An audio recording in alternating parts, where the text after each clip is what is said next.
So, you're probably wondering why I was silent there for a few seconds, and that's just because around the time this video was filmed, I just got done viewing the film Looper.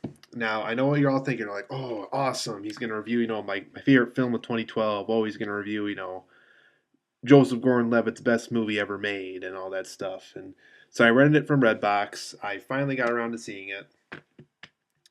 And I know I'm going to make a lot of people mad by making this video, but I did not like Looper, you guys. I hated this movie. I did not like it. I did not like this movie at all.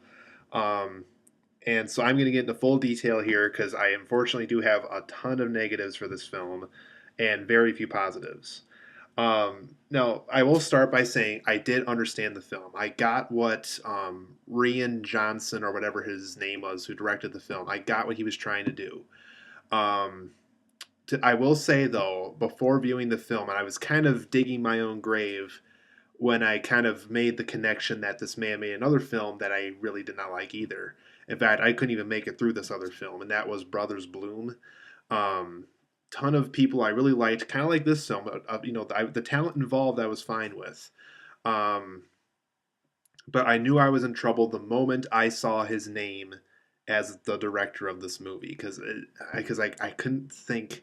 All I could think about was like, oh, that Brothers Bloom movie was so bad. And well, Looper kind of continues that reputation for me. So Looper, you guys, I will briefly talk about the storyline because I know there's probably some of you out there who have probably still yet to see it. And it's definitely a film where you got to talk about it carefully without ruining anything.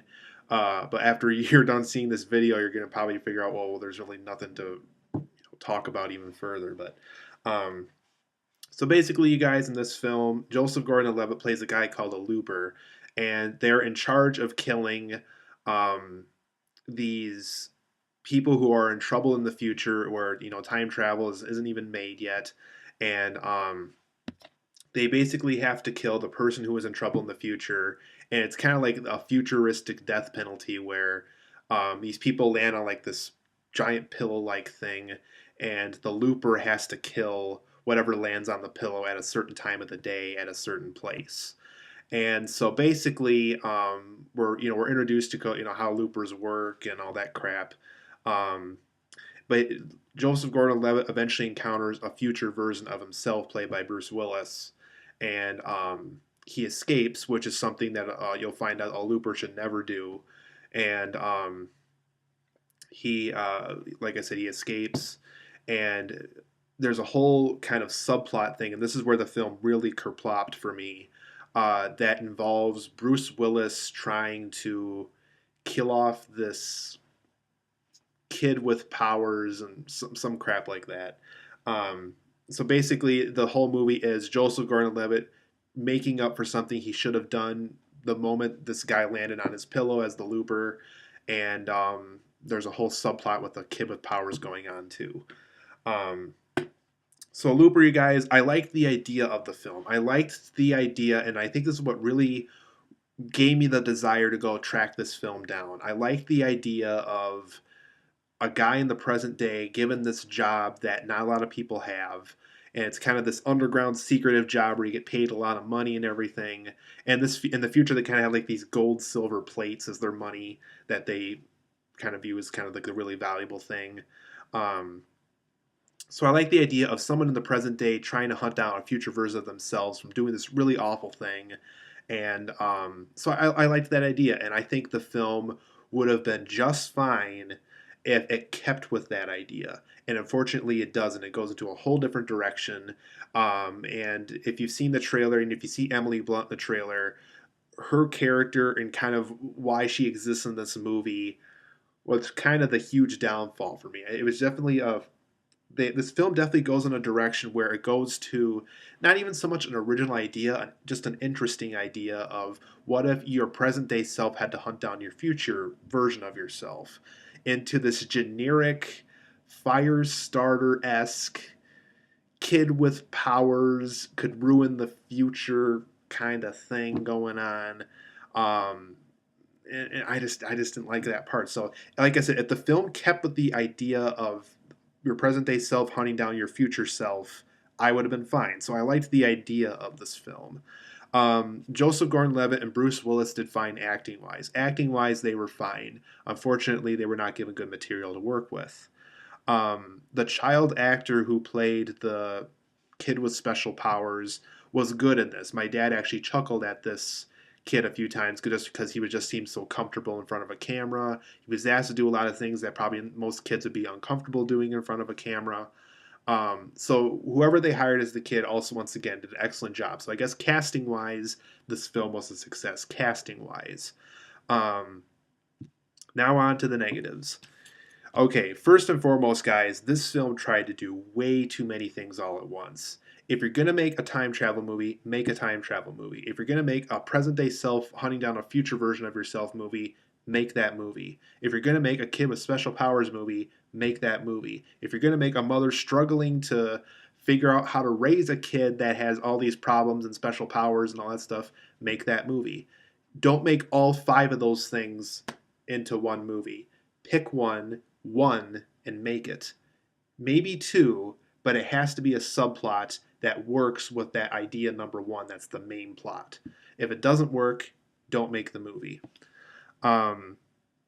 So I kind of like I wrote down here, it's a cool briefcase full of trash is what this movie is. Imagine giving a cool briefcase. You like the idea of the briefcase. You like the way it looks. You open it up and it's just nothing there for you. It's nothing there. And that's what this movie was for me. I didn't like the characters in this. They were cardboard. They were unlikable.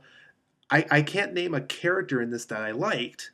Though I thought Joseph Gordon-Levitt and Bruce Willis did fine acting-wise, and the kid did fine acting-wise, I didn't like any of the characters. I thought they were just hicks or unlikable or cruel and mean or just there's nothing about them that makes you want to root for them. And I think every film has to have at least one of those characters.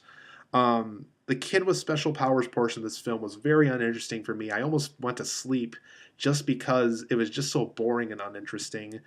Terrible and confusing editing in this. There was just a bunch of scenes in here where, and it's kind of funny because people were saying this is one of the best editing films of the year. I don't think so. Just you have no idea whether you're watching the future or the present, or it's just like, okay, why did they show that all the way over there and they should have been here? Whoever did the editing for this film should have been fired. I did not like the editing in this film. The country hick environment, along with the high-tech city portion of the film, was just so unusual and so weird.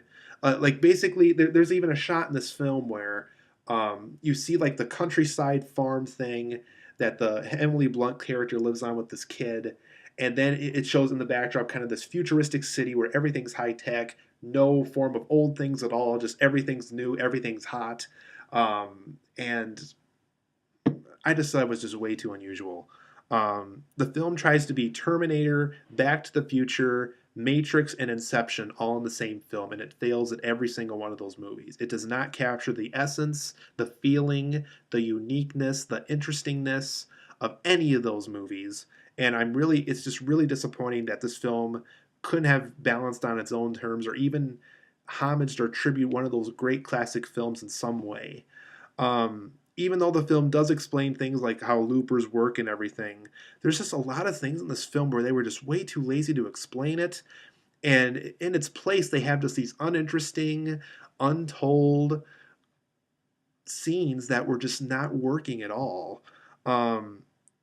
I also didn't like that if your present self and your future self existed in the same place at the same time, if you got hurt, your future self got hurt. If your future self got hurt, your present self got hurt. I always thought that was just a very lame way to kind of make the Bruce Willis character at a bigger disadvantage and all that kind of crap. Didn't like that part. I know some people will, but I thought it just was really uninteresting.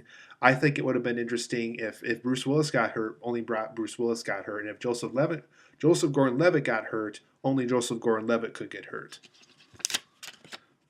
I thought both the time travel and futuristic views of the film were executed very distastefully. Did not like it at all.